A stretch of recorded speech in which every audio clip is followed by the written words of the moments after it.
Hello সবাইকে, হাজির হয়ে গেলাম রোজকার মতো লাঞ্চ থালি শেয়ার করতে। আজকে খুব পছন্দের আমার সব রেসিপি হয়েছিল। প্রথমে তো লোটের বড়া, বেসনের মধ্যে আদা রসুন থেতো করে তার সাথে কালো জিরে, কাঁচা লঙ্কা, পেঁয়াজ কুচি, ধনেপাতা, সামান্য হলুদ আর নুন দিয়ে ডুবো তেলে ভেজে নিলেই পকোড়া রেডি। গরম গরম পকোড়া খেতে কিন্তু বেশ লাগে। তার সাথে নিলাম আমুদি মাছের ঝাল। আমুদি মাছ আমাদের বাড়িতে শীতকালে প্রায় প্রত্যেক সপ্তাহেই হতে পারে, বলতে পারো। বেগুন দিয়ে করেছিলাম আমুদি মাছের ঝাল।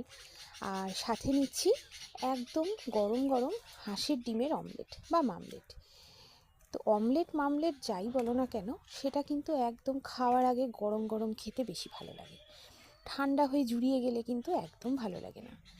কেমন লাগলো আজকের লাঞ্চ থালি জানিও। তাহলে আজকের মতনটা